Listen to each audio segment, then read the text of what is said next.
Di ujung timur desa Kembang Arum, terhampar sebuah makam keramat yang selalu diselimuti kabut tipis bahkan saat kemarau panjang. Konon di sanalah bersemayam kembang tayu paling masyhur, Ken Sari. Kisahnya tak lekang oleh waktu, diselimuti aura mistis yang membuat bulu kuduk berdiri.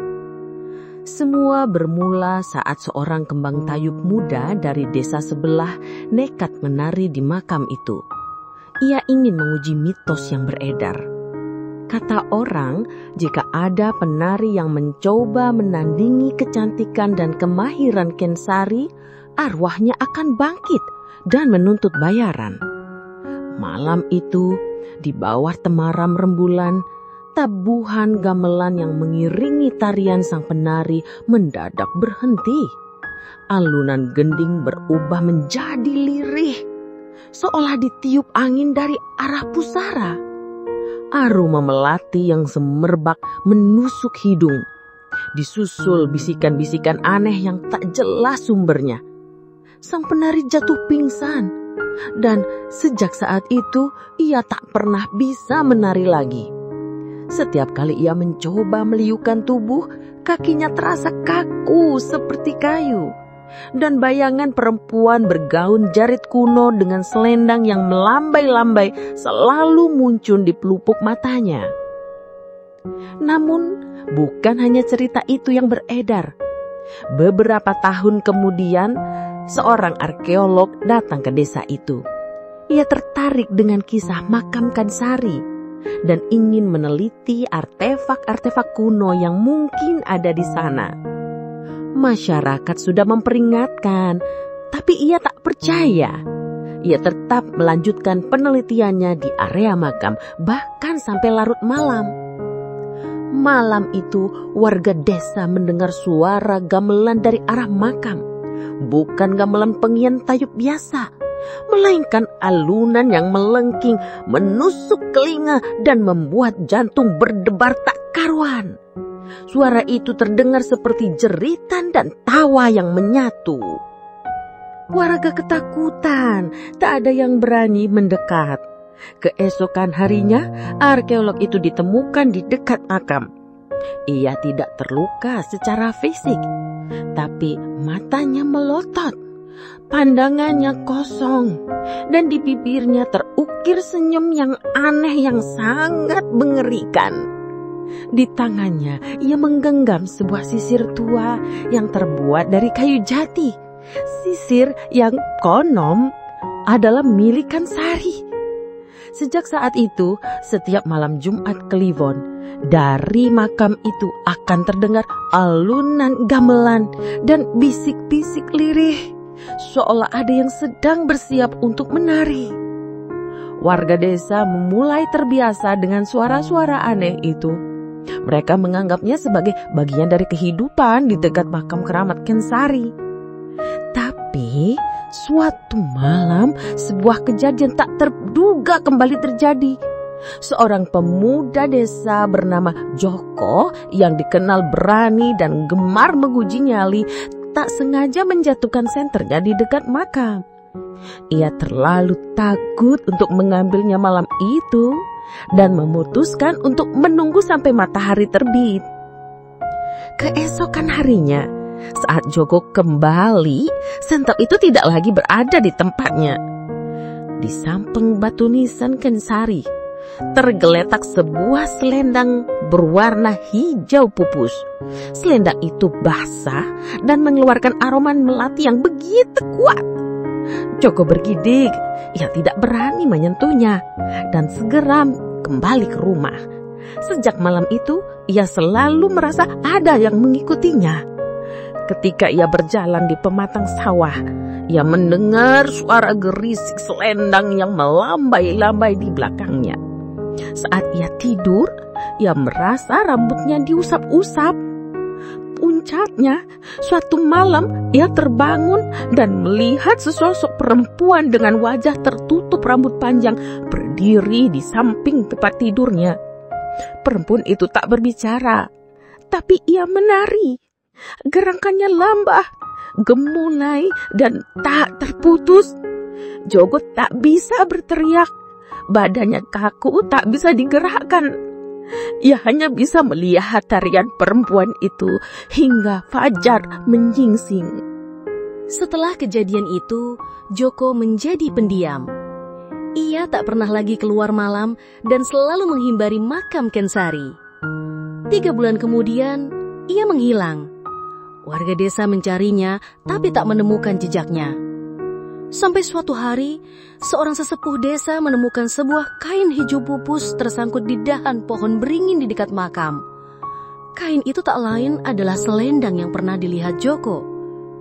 Sejak saat itu, setiap kali ada yang berjalan melewati makam saat malam, mereka akan mendengar bisikan lirih. "Kembalikan! Kembalikan!" Suara itu terdengar seperti suara Joko, tapi diselipi tawa melengking seorang perempuan. Setelah menghilangnya Joko, warga desa Kembang Arum semakin meyakini bahwa makam Kensari tidak hanya keramat, tetapi juga menuntut tumbal. Mereka mulai mengadakan ritual tolak bala, membakar kemayan, dan memberikan sesajen di makam itu setiap malam Jumat Kliwon. Namun semua itu seolah sia-sia. Suatu malam, seorang penali tayub terkenal dari kota, Dewi Ayu, datang ke Kembang Arum. Ia tidak percaya tahayul dan ingin membuktikan bahwa makam itu hanyalah makam biasa. Ia memutuskan untuk mengadakan pertunjukan tayub di balai desa, tepat di seberang makam Kensari. Tujuannya hanya satu, menunjukkan kepada warga bahwa tarian itu adalah seni, bukan alat memanggil arwah. Malam itu, alunan gamelan mengalun merdu dan Dewi Ayu menari dengan gemulai. Warga desa awalnya ketakutan, tetapi perlahan mereka terpukau oleh keindahan tariannya. Hingga tiba-tiba, gening gamelan berubah menjadi sumbang. Alunan itu seolah-olah diputar mundur, menciptakan suara yang memilukan. Lampu-lampu minyak di balai desa berkedip-kedip dan akhirnya padam, meninggalkan semua orang dalam kegelapan. Ketika lampu kembali menyala, Dewi Ayu tidak lagi berada di panggung. Panggung itu kosong dan hanya ada sebuah sisir tua yang tergeletak di tengahnya. Warga desa pun panik dan terlarian mencari Dewi Ayu. Setelah beberapa jam, mereka menemukannya di makam Kensari. Dewi Ayu tidak terluka, tetapi dia menari. Gerakannya berbeda dari tarian tayub biasa. Ia menari seperti boneka yang digerakkan oleh tali tak kasat mata. Matanya terbejam dan di bibirnya terukir senyum yang sama dengan yang pernah dilihat pada arkeolog bertahun-tahun lalu. Warga desa mencoba mendekat, tetapi setiap kali mereka melangkah, gerakan Dewi Ayu menjadi semakin cepat dan tak terkendali. Tarian itu diiringi oleh bisikan lirik yang seolah-olah datang dari makam, mengundang siapapun untuk bergabung. Pada akhirnya, mereka hanya bisa melihat Dewi Ayu menari sendirian di bawah sinar rembulan yang menerangi makam. Tarian itu terus berlanjut tanpa henti. Malam demi malam berlalu, dan tarian Dewi Ayu tidak pernah berhenti. Warga desa Kembang Arum yang awalnya ketakutan, kini mulai terbiasa menyaksikan perbandingan mengerikan itu dari kejauhan. Mereka menamai tarian itu tarian Ababi Kensari. Namun, satu hal yang luput dari perhatian mereka, setiap kali Dewi Ayu menari, jumlah pusaran angin di sekitar makam semakin banyak, dan alunan gening yang mengiringinya semakin jelas, seolah-olah ruh-ruh lain di sekitar makam ikut bergabung, menari bersama Dewi Ayu dan Kensari.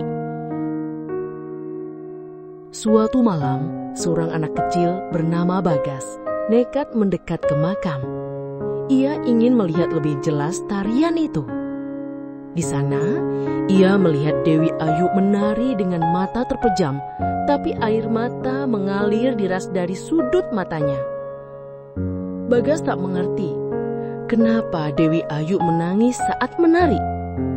Saat ia hendak melangkah pergi, ia mendengar suara lirih dari balik nisan Kensari. Suara itu berbisik memanggil namanya. "Bagas, Bagas." Anak itu ketakutan. Ia berlari sekencang-kencangnya kembali ke rumah. Sejak malam itu, ia selalu bermimpi buruk. Dalam mimpinya, ia selalu melihat sebuah sumur tua di tengah makam yang di dalamnya terdapat banyak penari. Wajah mereka kosong dan mereka menari tanpa henti, persis seperti Dewi Ayu. Pada malam Jumat Kliwon berikutnya, Bagas menghilang. Warga desa mencarinya, tetapi mereka hanya menemukan sebuah selendang hijau pupus di tepi sumur tua yang ada di makam itu. Mereka tak berani melihat ke dalam sumur, hanya menutupi sumur itu dengan papan dan mengikatnya dengan tali. Sejak saat itu, setiap kali ada penari baru yang menghilang, selendang baru akan muncul di tepi sumur tua itu dan suara tawa melengking dari dalam sumur akan terdengar saat malam. Hingga suatu hari, alunan gamelan dari makam itu tidak lagi terdengar. Warga desa berpikir, mungkin Kensari sudah puas.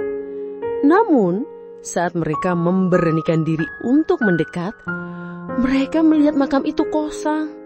Tidak ada lagi nisan, tidak ada lagi Dewi Ayu, tidak ada lagi selendang, hanya sebuah sumur tua yang mengeluarkan aroma melati yang begitu kuat. Dan suara lirih dari dalam sumur yang terus memanggil-manggil nama yang tak jelas. Warga desa Kembang Arum kini hidup dalam ketakutan yang lebih dalam. Makam Kensari yang dulunya menjadi pusat misteri kini telah lenyap. Yang tersisa hanyalah sumur tua dengan aroma melati yang menyesakkan dan suara bisikan aneh dari dalam sumur yang terus memanggil-manggil nama yang tak jelas. Suatu malam, seorang pemuda dari luar desa bernama Raka datang untuk melamar seorang gadis bernama Siti. Raka dikenal sebagai seniman ukir yang mahir membuat topeng-topeng indah. Ia memutuskan untuk mengukir topeng penari untuk seserahan lamarannya. Ia terinspirasi oleh cerita-cerita tentang Kensari. Raka bekerja di malam hari di bawah temaram lampu di sebuah gubuk yang tak jauh dari sumur kembang tayub. Setiap ia mulai mengukir, ia merasa ada yang memperhatikannya dari kegelapan. Ia mendengar suara lirih seperti bisikan-bisikan yang memintanya untuk terus mengukir. Ia tidak tahu bahwa bisikan itu adalah suara dari dalam sumur. Ketika topeng itu hampir selesai, tiba-tiba terdengar suara tawa melengking dari arah sumur. Raka ketakutan.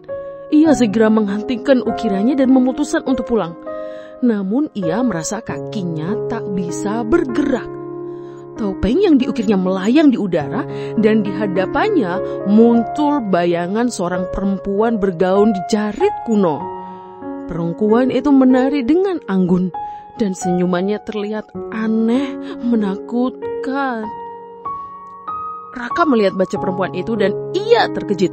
Melihat wajahnya sama persis dengan wajah perempuan yang ada di topeng yang ia ukir, yang wajahnya tampak menyeramkan dan terang. Perempuan itu terus menari, semakin cepat, semakin cepat.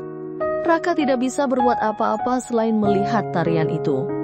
Di saat bersamaan, terdengar suara gamelan dari dalam sumur kembang tayub. Alunan gending yang sumbang dan memilukan.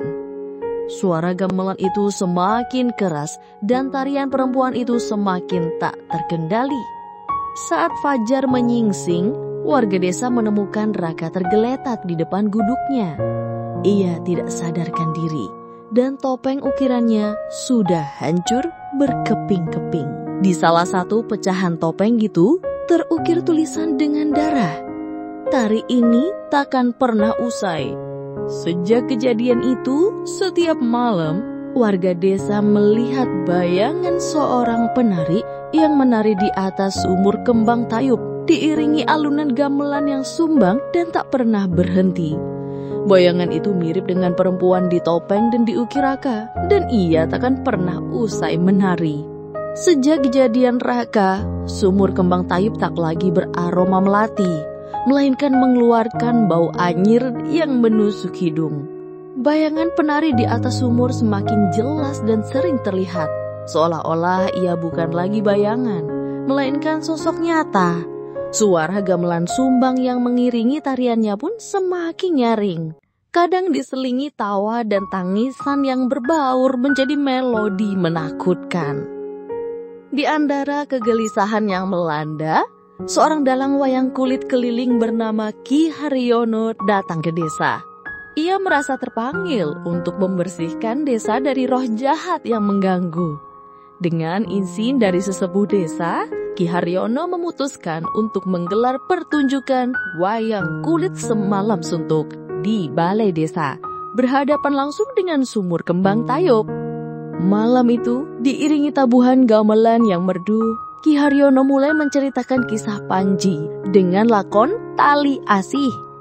Ia berharap kisah cinta yang suci itu bisa menenangkan roh Kensari dan para penari lainnya. Namun, di tengah pertunjukan, sesuatu yang aneh terjadi.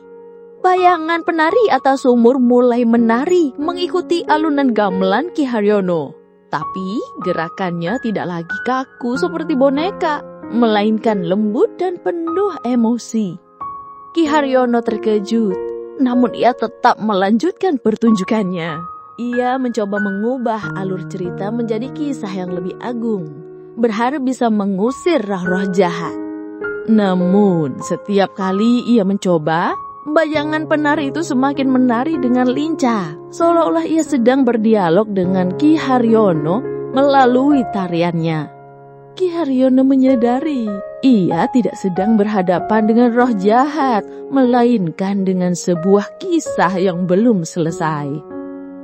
Saat fajar mulai menyingsing, Ki Haryono akhiri lakonnya dengan sebuah tarian. Ia mengeratkan wayang Panji dengan begitu indah dan penuh makna, seolah-olah Panji sedang mengucapkan selamat tinggal. Tiba-tiba, bayangan penari di atas sumur berhenti menari. Ia menundukkan kepalanya seolah-olah memberi hormat, lalu perlahan menghilang bersamaan dengan kabut pagi. Warga desa mengira Ki Haryono telah berhasil. Mereka bersorak-sorai dan mengucap syukur. Namun saat mereka menoleh ke arah Ki Haryono, mereka melihat dalang itu tergeletak lemas di belakang kelir. Di dekatnya tergeletak sebuah kotak ukiran tua. Saat dibuka, di dalamnya terdapat sebuah topeng wayang kulit yang wajahnya persis seperti wajah bayangan penari di atas sumur.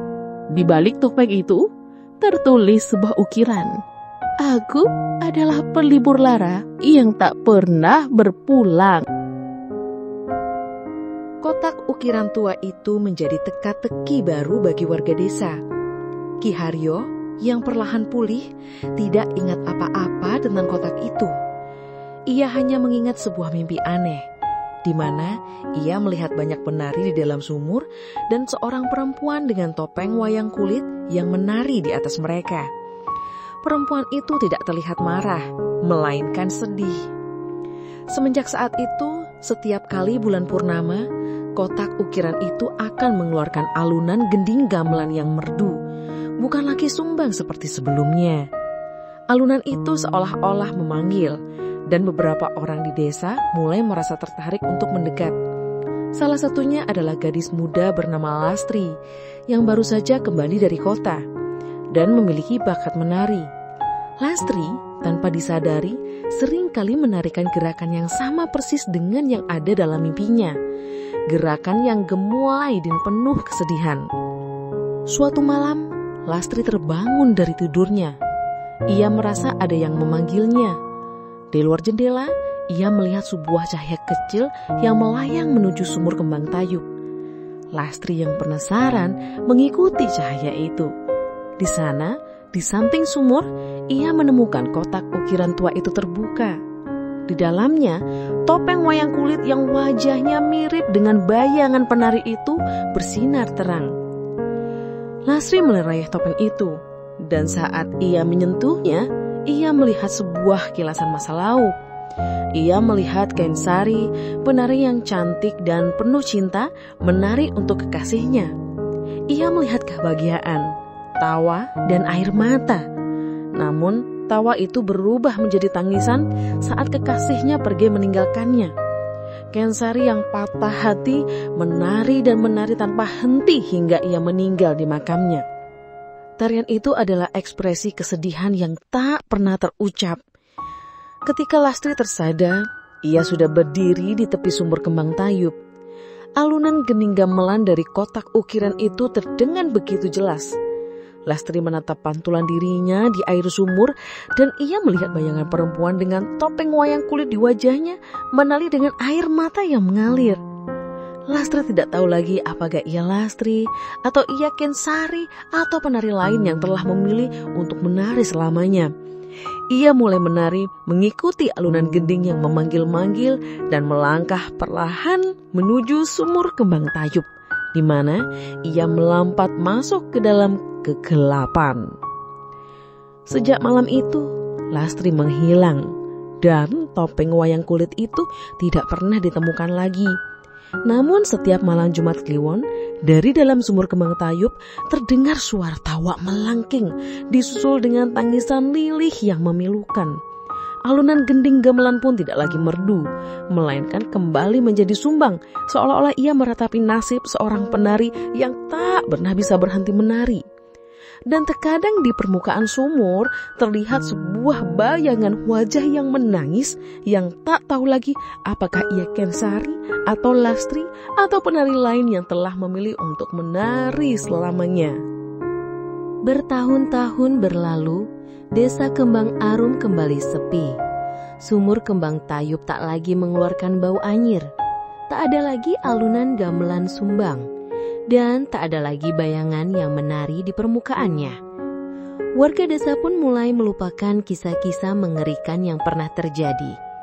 Kisah Kensari, Joko, Dewi Ayu, Bagas, Raka, dan Lastri kini hanya menjadi dongeng pengantar tidur yang diceritakan turun-temurun. Sebuah peringatan agar tidak bermain-main dengan hal-hal yang tidak kasat mata. Hingga suatu hari, sebuah rombongan seniman tari datang ke desa. Mereka ingin mengadakan pentas di sana, terinspirasi oleh keindahan alam Kembang Arum. Saat salah satu penari, seorang gadis muda, berjalan-jalan di sekitar desa, ia menemukan sebuah gubuk tua yang tak terawat. Di dalamnya, ia menemukan sebuah kotak ukiran tua. Saat ia membukanya, ia melihat sebuah topeng wayang kulit dengan ukiran wajah seorang perempuan yang tersenyum penuh kesedihan.